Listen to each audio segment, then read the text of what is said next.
Praise to the gods and peace to the elements. Hey world, it's your girl Corinne here with some more cardio and chat. We back in it. All right, so today's topic is understanding dosage and herbal nutrition. And this is going to be like a balanced perspective, all right? Now, when it comes to herbal nutrition, understanding proper dosage, timing, and limitations is key to achieving the best results. So let's explore a little bit on how to use herbs effectively.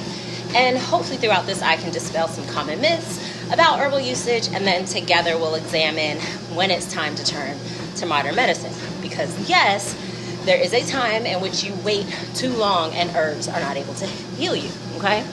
That's why, look, I encourage to start with herbal regimens as soon as you feel led, or when it's brought to you, or even when you still feel you have the fight to carry on.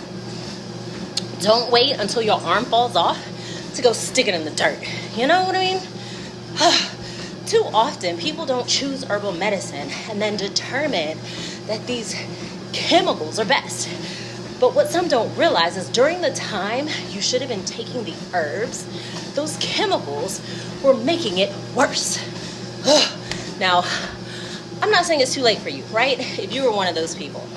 But I will say, if you are too far gone, you will need to get with God first.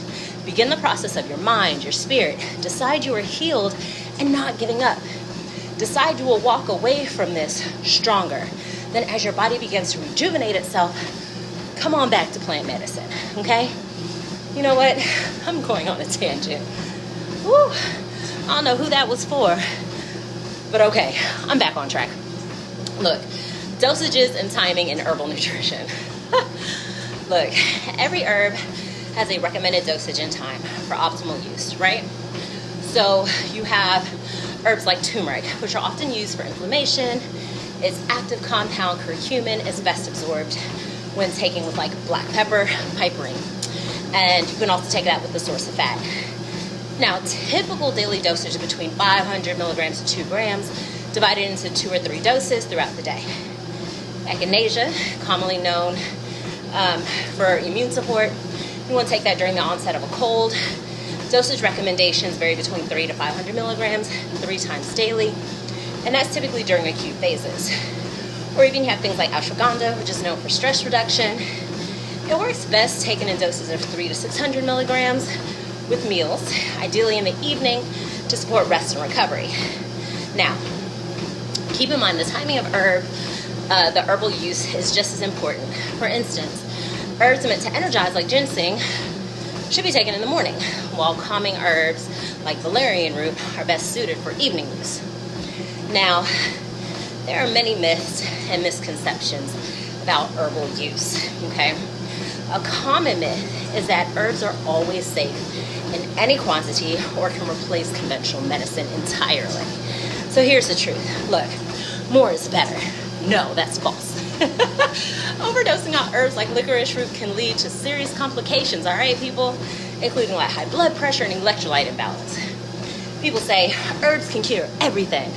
Look, while herbs can support the body, some conditions require medical intervention.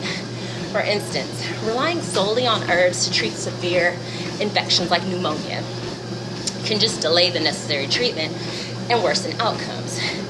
Now, once again, if you are that far gone and listening to the sound of my voice, okay, go to God first. Channel your higher best self and determine what does your future look like? How do you feel? And if you're not convinced you will see past this, well, I don't know what to tell you. Try harder, just make peace with your decision, all right? Now, you know what? I'm going back into this tangent. Ooh-wee, chat, Lord. Is this why my head's covered today? Okay, look. We're going to do this. Look into my eyes. Lord, whomever this is for, I pray healing, light, wisdom, knowledge, peace, so that they hear these words and are called to action. Let that action be to run to you as you are the mighty healer, and let the assurance you provide float on the wings of the angels into their heart and their mind space. Mwah. So mote it be, Ashe and Amen. All right.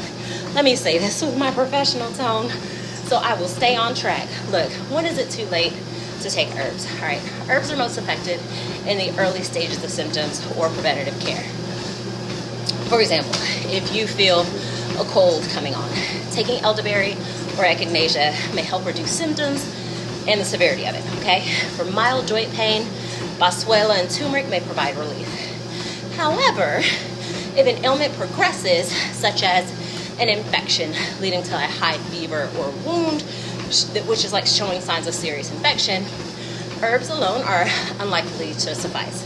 And in such cases, antibiotics or other medical treatments become essential to prevent complications. Now, when to turn to modern medicine? Well, there are clear stages of illness or symptoms when modern medicine is really necessary. So you have uncontrolled chronic conditions, right? So if blood pressure consistently exceeds safe limits, lifestyle changes in herbs like hibiscus may not be enough. Prescription medicine might be required. Now, until you do that, until you can get it under control, all right? Now, there are acute emergencies like if you have chest or severe shortness of breath or anything like that occurs. Herbs are not, and I repeat, are not a substitute for emergency care. You have advanced disease states, conditions like advanced cancer or autoimmune disease, which often require a combination of modern treatment and complementary herbal support. For example, milk thistle may support liver health during chemotherapy, but it cannot replace the chemotherapy itself, right? Other stuff might. Go see about that. Now, when should you start using herbs? Now, the best time to start using herbs is during the early signs of imbalance or as a preventative measure. Feeling stressed? Consider ashwagandha or holy basil to reduce cortisol levels. Experience mild digestive discomfort, right? Ginger or peppermint tea can really soothe the stomach. Are you noticing early signs of inflammation? Turmeric or boswellia can really help, right? So if symptoms persist beyond a few weeks or worsen despite consistent herbal use, consult a healthcare provider and they're going to help you explore additional interventions. Look, my aim is to provide holistic approaches to health, all right? Herbal nutrition works best when integrated thoughtfully and into a broader health plan. So by understanding proper dosage, timing, and the limitations of herbs, you can confidently incorporate them into your routine. So remember, herbs are tools to support the body, not cure all situations. Modern medicine and herbs each have their place, and the key is knowing when to use one, the other, or both. So, by taking a proactive and informed approach to your health, you can ensure that you're making the best choices for your body. Whether that means brewing a cup of tea or heading to the doctor, child. Okay? Cool? We're there. All right, I'm gonna go ahead and sign off. Get into my meditative state for whomever is watching this that needs that. Thank you for tagging on my spirit to be able to post this video for you. I hope it was helpful. Once again, despite it all, seek God first, seek understanding, seek enlightenment, seek love, seek life, seek healing. Find it in you. God is in you. Remember that. Your heartbeat, God's space. Your mind, God's space. Find that bridge and that connection. It's epic. Yes? Now, thank you for plant medicine. All right? Shout outs. So, until next time, peace, love, healing, and light. Ciao for now.